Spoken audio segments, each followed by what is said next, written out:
1절, 아니 37편 1절부터 40절까지 긴절의 말씀을 다 읽었습니다. 혹시 근데 이 1절부터 40절까지 우리 37편의 말씀을 읽을 때 혹시 이 10편은 좀 다르다라고 느끼시는 분 있으신가요? 그렇게 느끼시지 않나요? 우리가 앞에 10편들을 봤잖아요, 그렇죠? 앞에 10편들을 보면 뭐 탄식시도 있고 찬양시도 있고 그럴 때 탄식하면 어떻게 주인이 다윗이 너무 힘이 듭니다. 왜 하나님 내 기도를 안 들어주시나요? 내 기도 좀 들어주십시오. 이렇게 자기 하소연을 하잖아요. 자기 상황이 있어요, 그렇죠? 찬양을 하더라도 하나님께서 자기를 도와주시고 지켜주시고 은혜를 부어주신 것 때문에 감사합니다, 찬양합니다. 이렇게 자기 상황과 자기 처지들을 이야기하고 호소하고 또 때로는 찬양합니다. 그러니까 다른 시편들에는 사실은 그 지인의 형편들이 녹아 있는 거죠. 다시 말하면 그 안에는 완전하게 명확하게 드러나지는 않지만 나름대로 그 안에 기승전결이 있어요. 그래서 그 안에 보면 그런 서사 구조를 가지고 한 사람의 이야기가 녹아 있다는 거죠. 근데 오늘 말씀을 읽으실 때 그런 게 느껴지시나요? 다윗의 형편이 어떻구나. 37편은 하나님을 의지하는 자는 형통한 길이고 악인은 망하는. 그렇죠. 의인과 악인이 나오는데 이게 어떤 누구 지인이 어떤 형편이나 사정이 반영되기보다는 그냥 일반적인 얘기를 하는 것 같이 들려지는 거예요. 그래서 사실 오늘 이 시편은 어떤 말씀과 좀 비슷하냐? 잠언과 같아요. 잠언. 그러니까 어떤 이렇게 서사 구조가 있어서 자기 상황이나 처지를 고백하고 그걸 들어달라고 이렇게 호소하거나 탄식하거나 아니면 찬양하거나 그런 게 아니라 일반적인 진리의 말씀들을 그리고 지혜의 말씀을 한 절 한 절 보여주고 들려주고 있다는 것이죠. 그래서 마치 잠언을 읽는 것 같아요. 특별히 이제 우리가 우리말 성경으로 되어 있어서 잘 느끼지 못하는데 이 시편이 답관체로 되어 있어요. 자, 답관체 다시 한번 들려주죠. 답관체가 어떤 시예요? 뭔가 막 기억이 날 것 같은데 설명은 안 되죠. 이게 히브리 알파벳이 차례대로 나오는 거예요. 그러니까 첫째 절에 A를 시작했으면 둘째 절은 B를 시작하고 그다음에 C를 시작하고 그렇게 히브리 알파벳을 이용해서 줄룩 시편을 이어가는 게 오늘 시편의 말씀입니다.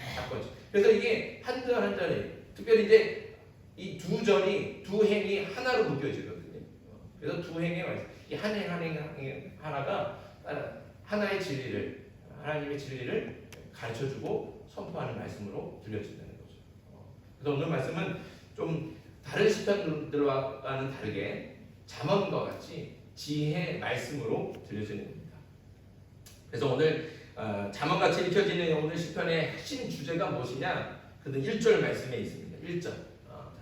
길지만 1절 말씀은 다시 한번 봅시다. 1절 같이 한번 읽겠습니다. 시작. 악을 행하는 자들 때문에 불평하지 말며 도리를 행하는 자들을 시기하지 말지어다. 네. 이게 오늘 말씀의 어떤 핵심 주제예요. 40절까지 있지만 그 모든 것을 관통하는 주제가 바로 이 1절 말씀이죠. 1절 말씀에 보니까 이 1절 말씀을 통해서 알 수 있는 게 뭐냐 하면 악을 행하는 자들 때문에 불평하는 사람들이 있다 없다? 있다는 거죠. 불의한 자들의 그 행동을 바라보면서 시기하는 사람들이 있다 없다? 있다는 거예요. 특별히 어떤 사람들이? 하나님을 믿는 사람들. 하나님을 신실하게 믿고 믿음 가운데 신앙 가운데 있는 사람들이 악한 자들을 보면서 불평하는 거예요. 불의한 자들을 보면서 시기하는 거예요. 왜 불평하고 왜 시기할까요? 불평한다, 시기한다는 것은 왜 그때 불평합니까? 저 사람하고 나하고 비교하는 거예요. 저 사람하고 나하고 비교하는데 저 사람이 훨씬 더 뭐예요? 잘 살아. 잘 나가. 저 사람 분명히 악한 사람인데 벌도 받지 않아. 그리고 하는 것마다 잘 되고 저 사람 분명히 불의한 사람인데 오히려 높은 자리에 올라가고 권력 가지면서 많은 불을 축적하는 거예요. 그리고 아주 떵떵거리면서 세상 가운데 사람들이 막 좋아하고 따라다니면서 그러고 산다는 거죠. 그런 걸 바라보니까 나는 정말 이렇게 의롭게 살고 있는데 나는 하나님 말 잘 믿고 섬기면서 하나님의 말씀대로 살려고 노력하는데 나는 왜 이렇게 하는 일마다 잘 안 되고 나는 왜 이렇게 가난하고 나는 왜 이렇게 보잘것 없을까? 그러니까 저 사람들을 보면서 불평하는 거, 하나님 도대체 나한테는 왜 이렇게 해주시나요? 왜 나한테는 은혜를 안 주시고 왜 나한테는 축복을 안 주시나요? 불평하는 거. 그리고 시기 한다는 거죠. 시기. 그런 마음들이 생겨. 시기 한다는 건 뭐예요? 그 마음 가운데 뭐가 있어요? 부러워하는 마음이에요. 부러워하는. 저 사람이 분명히 악한데 악한 게 부러운 게 아니라 그 사람이 어떻게 잘 사는 게 부러운 거예요. 저 사람이 부자로 사는 게 부러운 거예요. 저 사람이 저렇게 높은 자리에 올라가는 게 부러운 거예요. 그러니까 뭐예요? 시기할 수밖에 없는 거예요. 내가 저 사람보다 못한 게 없는데 왜 나는 이거밖에 안 되나? 저 사람이 시기. 우리가 성경에 보면 선과 악에 대해서 그리고 의인과 악인에 대해서 말씀들이 굉장히 많이 나오잖아요. 우리가 시편을 읽고 우리가 지난주에도 마찬가지로 악인과 의인과 악인에 대해서 말씀을 나누었어요. 그러니까 이렇게 성경에 보면 끊임없이 의인과 악인 이걸 대비하면서 하나님께서 말씀을 들려주세요. 근데 그 말씀의 핵심은 뭐예요? 의인은 어떻게 된다? 하나님께서 지켜주신다. 하나님께서 보호하신다. 하나님께서 은혜를 주시고 축복하신다. 그럼 악인은 어떻게 된다고요? 하나님께서 반드시 그 죄를 물으신다는 거죠. 그래서 심판하시고 하나님께서 재앙 같은 그 벌을 내리시고 그리고 그를 망하게 하신다. 이게 성경에 나오는 모든 말씀이에요. 오늘 우리가 37편을 읽었지만 이 안에도 그런 말씀이 계속 나옵니다. 우리 9절과 10절 한번 읽어볼까요? 9절과 10절도 읽습니다. 시작. 진실로 악을 행하는 자들은 끊어질 것이나 여호와를 소망하는 자들은 땅을 찾으리로다. 잠시 후에는 악인이 없어지리니 내가 그것을 자세히 살필지라도 없으리로다. 아멘. 하나님께서 어떻게 하시나요? 악을 행하는 사람 끊어버리신다는 거죠. 끊어버리셔서 이 땅에서 야 악인 어디 있어? 악인 어디 있어? 찾아봐도 찾아볼 수 없을 정도로 완전히 멸하신다는 거죠. 그 대신 하나님을 소망하는 자들은 어떻게 하신다고요? 땅을 차지한다는 거예요. 의인들에게는 땅을 주신다. 이게 의인과 악인, 대비되는 거 아니에요? 14절과 15절도 한번 읽겠습니다. 14절 15절 시작. 악인이 칼을 빼고 칼을 당겨 가난하고 궁핍한 자를 엎드러뜨리며 행위가 정직한 자를 죽이고자 하나 그들의 칼은 오히려 그들의 양심을 찌르고 그들의 팔은 부러지리로다. 아멘. 이건 무슨 상황입니까? 악한 사람들이 가난한 사람들을 억압하는 거예요. 의인들을 핍박하는 거예요. 그들이 칼로 억압하고 찌르고 그렇게 오히려 악인들이 의인들을 죽이려고 덤벼든다는 거죠. 그런데 하나님께서 그걸 놔주시겠습니까? 어떻게 하신대요? 지켜주신다는 거죠. 의인들을 지켜주신다는 거예요. 그러니까 오히려 의인들을 향해 칼을 내미는 그 악인의 칼이 누구를 향한다고요? 자기 자신을 향한다는 거예요. 하나님께서 그렇게 만드시겠다는 거예요. 그렇게 보호해 주신다는 거죠. 그러니까 하나님께서 의인들은 어떠한 환난에도 곧 지켜주시고 보호하신다. 오히려 악인들이 핍박할지라도 그 핍박이 오히려 악한 사람들에게로 돌아갈 것이다. 그렇게 하나님께서 지켜주신다고 약속하시는 거예요. 자, 우리 다시 한번 또 그리고 17절부터 20절도 한번 읽어보겠습니다. 17절과 10절부터 20절까지 시작. 악인의 팔은 부러지나 의인은 여호와께서 붙드시는도다. 여호와께서 온전한 자의 발을 아시나니 그들의 기업은 영원하리로다. 그들은 환난 때에 부끄러움을 당하지 아니하며 기근의 날에도 풍족할 것이나 악인들은 멸망하고 여호와의 원수들은 어린 양의 기름같이 타서 연기가 되어 없어지리로다. 아멘. 자, 여기 마찬가지죠. 의인과 악인 그 중에서 누구를 하나님께서 지켜주십니까? 의인들을 지켜주시는 거예요. 하나님께서 의인들을 지켜주시니까 그는 환난을 당할 때도 부끄러움을 당하지 않을 것이고 그렇게 하나님께서 분명히 지켜주시겠다 약속하시는 거예요. 그럼 누가 하나님의 심판을 받아 멸망합니까? 악인들이죠. 악인들. 하나님께서는 악인들을 심판하셔서 망하게 하실 것이고 그를 정말 제단에 올려놓은 재물처럼 불태우는 거예요. 그래갖고 그 모든 것들이 다 연기로 사라지게 하신다. 하나님께서 그렇게 심판하신다. 우리가 계속 말씀을 읽었지만 핵심 주제는 하나잖아요. 의인들은 하나님께서 지켜주신다. 하나님께서 반드시 은혜와 축복을 더하여 주실 것이고 악인들은 반드시 심판하시고 멸망시키실 것이다. 이게 하나님의 말씀이에요. 그런데 우리 현실의 삶을 돌아보자. 우리 현실의 삶이 과연 하나님의 말씀대로 이루어지고 있습니까? 어떻습니까? 그렇게 믿으십니까? 그게 보이십니까? 우리 현실의 삶이 악인들이 심판받아서 다 멸망당하고 있고 눈에 아무리 씻고 봐도 아무도 안 보이고 의인들은 막 하나님의 은혜를 주고 은혜를 받고 축복을 받아서 가난할 때도 궁핍할 때도 잘 살고 하나님께서 먹을 것을 때마다 저마다 먹을 것을 주시고 그렇게 되느냐 이거죠. 어떻습니까? 우리 현실의 삶은 그렇지가 않는다는 거죠. 예를 들어 보면 이런 거예요. 우리나라가 일제 강제로 주권을 빼앗겼잖아요. 그렇죠? 우리가 일본의 식민지가 됐어요. 그때 독립운동하신 분들이 많아요.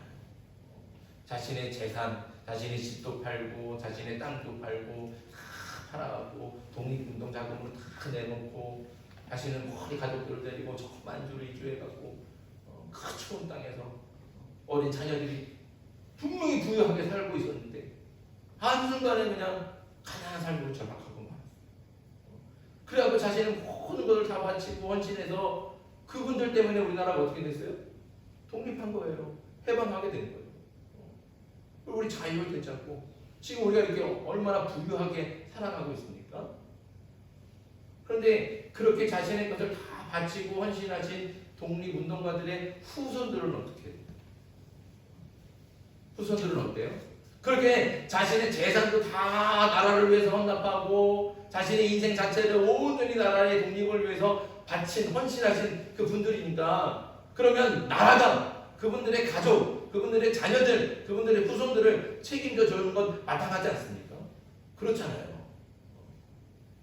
그런데 나라는 우리나라가 그 독립운동 하신 분들의 후손들을 제대로 챙기고 있느냐? 그러지 않는다는 거죠. 독립운동 하신 분들의 자녀들, 그 가족들, 그 후손들은 정말 가난에서 벗어나지 못한 거예요. 허덕이며 사는 거예요. 그래서 세상에서 가장 밑바닥 인생을 살았어요.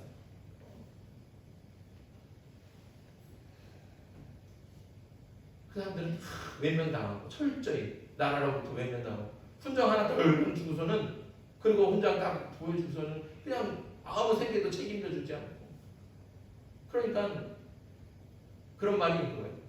독립운동을 하면 3대가 망한다. 그런 말이 있는 거죠. 근데 반대로 친일파들은 어때요? 나라를 팔아버린 거예요. 그래서 불의한 권력을 가지고 막대한 재산과 부를 축적한 사람들, 이 사람들은 어때요?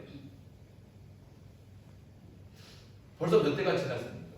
벌써 몇 대가 지났는데 이 사람들은 여전히 그 부를 다 가지고 누리고 떵떵거리며 살아가고 있어요. 하나도 부족한 것 없이. 부끄러운 줄도 몰라요, 사실은. 그 사람들이 나라를 이제 우리나라가 지금 그 친일파들의 재산을 환수하는 법을 만들었거든요. 그래서 그 사람들 재산을 불이하게 쌓은 거니까 나라를 팔아먹은 거니까 그래서 쌓은 재산이니까 나라가 환수하자. 그래서 법을 만들었지만 그 법을 지켜지지가 않아요. 그 환수율이 3%가 안 된다고요. 3%가. 그 친일파들이 갖고 있는 게 뭐 수천억의 재산인데 그런 땅과 재산들을 가지고 여전히 그들이 갖고 있는데 회수가 안 되는 거예요. 회수가. 왜 회수가 안 될까요? 그들이 권력을 가지고 있어요. 법을 만들었지만 법을 지킬 수 있는 힘이 없는 거예요. 그들은 여전히 권력을 가지고 있고 그래서 자신들이 갖고 있는 그 부를 가지고 누리고 사는 거예요. 그러니까 법으로 그걸 환수하겠다 하니까 자신들이 오히려 그거는 우리 땅이다 그러면서 소송까지 내거든요. 친일파들이 지금. 그러니까 부끄러운 줄도 모르고 살아가는 거죠. 이게 우리의 현실이라는 거예요. 현실. 우리의 현실은 오늘 우리에게 주신 말씀 그대로 하나님께서 의인들을 지켜주시고 보호하시고 그래서 그들을 어떤 환난 속에서도 굶지 않게 하시고 그런 게 아니에요.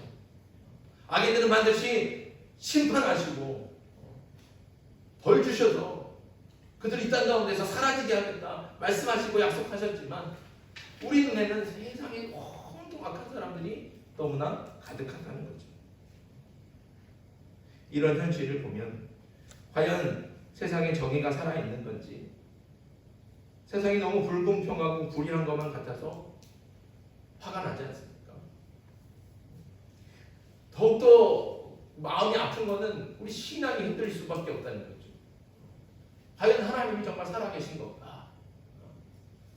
하나님께서는 분명히 정의를 말씀하시고 평화를 말씀하시는데 과연 이 땅 가운데 하나님 살아계신다면 과연 저 불의하고 악한 자들이 왜 저렇게 득세를 하고 권력을 가지고 부유하게 살아가고 있는 걸 왜 가만 놔두실까? 고민이 되고 의심이 될 수밖에 없다는 거죠. 그리고 실제로 하나님을 믿지 않는 사람들이, 오히려 하나님을 믿는 사람들을 공격하는 사람들이 이런 사회 현실을 바라보면서 역으로 공격하는 거예요. 봐라, 너희는 진리 하나님을 말하고 정의 하나님을 말하는데 그 하나님을 살아계시면 왜 세상을 이렇게 만들어 놓고 계시냐? 왜 방치하고 계시냐? 하나님 없는 거다 라고 오히려 우리를 공격한다. 그럴 때 여러분들은 어떻게 말씀하시겠습니까? 오늘 우리의 현실은 오늘 우리에게 주신 말씀 그대로 이루어지지 않고 있음을 보여주고 있습니다. 그러나 그럼 하나님께서는 거짓말을 하고 계시느냐? 그러지 않는다는 거죠. 하나님 자신도 하나님은 알고 계시는 거예요.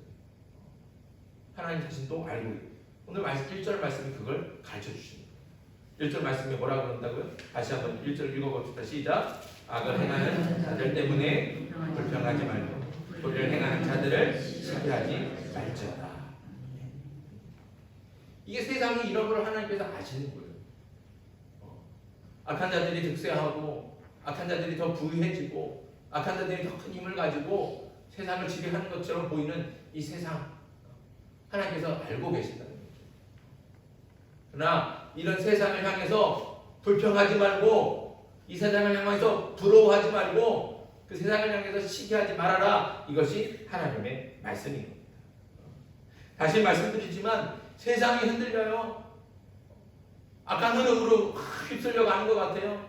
그런데 그런 흐름 속에서 내가 신앙을 지키고 하나님만을 바라보면서 의와 진리를 행할 수 있는 것, 그것이 쉽지 않다는 거죠. 그렇게 살아가는 것은 세상의 가치와 역행하는 겁니다. 그러니까 당연히 가난한 삶이 될 수밖에 없고 또 때로는 핍박을 받을 수밖에 없는 거예요.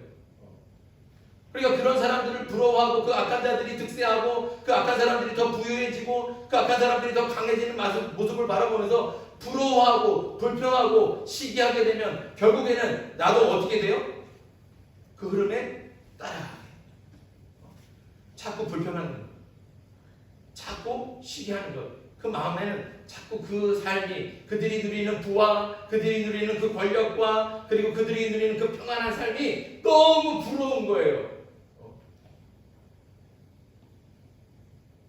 그러니까 자꾸 불평하고, 그러니까 자꾸 시기하고, 그러니까 자꾸 원망하고 화를 낸다는 거죠.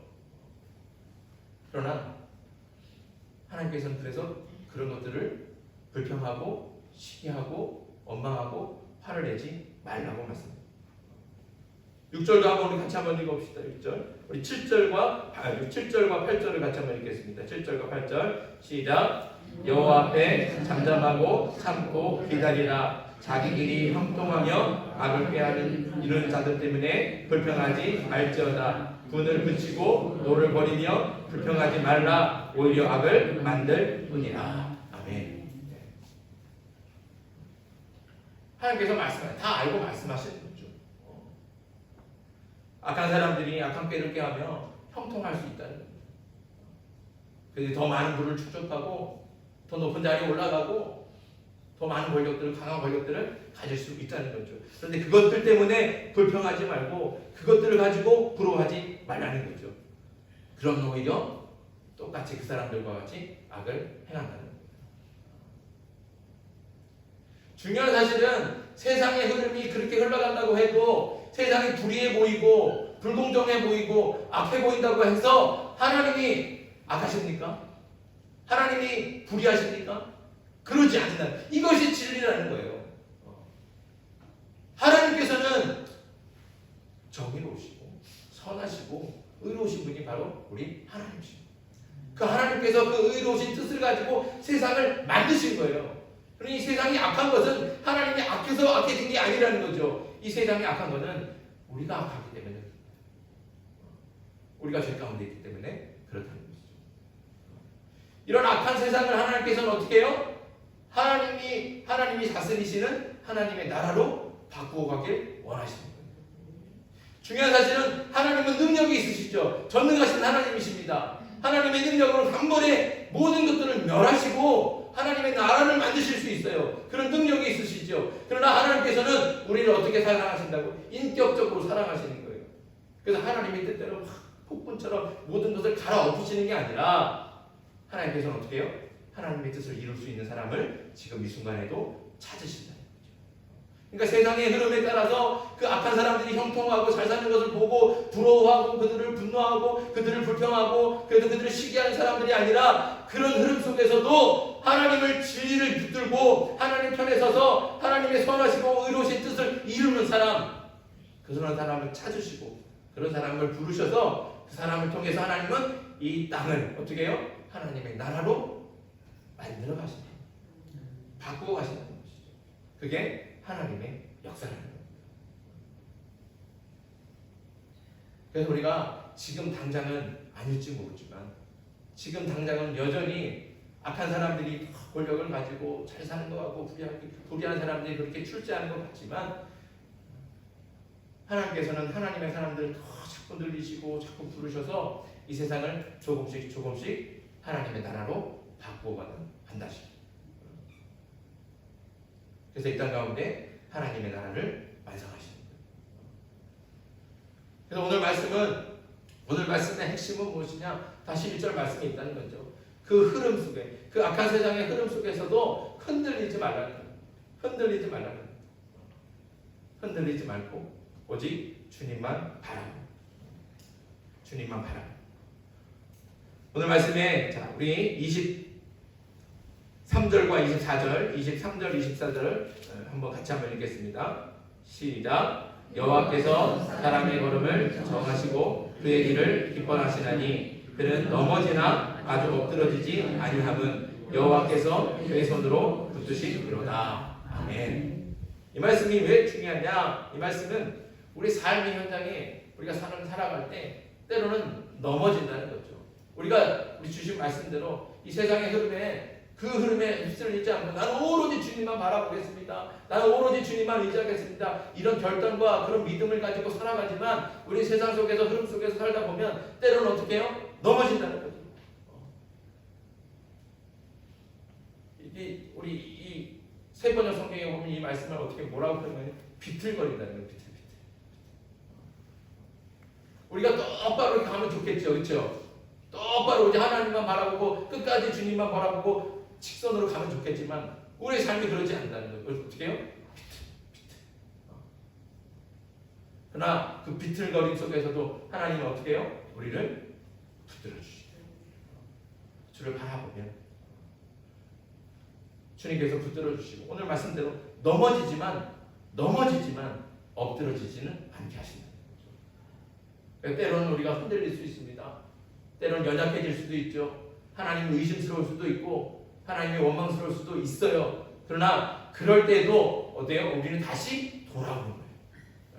넘어지지만 다시 일어나는 것이죠. 비틀비틀해서 이렇게 갈자로 가지만 그래도 어떻게 해요? 끝까지 우리는 하나님을 향해서 가는 겁니다. 하나님께서 우리를 그렇게 붙들어 주신다는 거죠.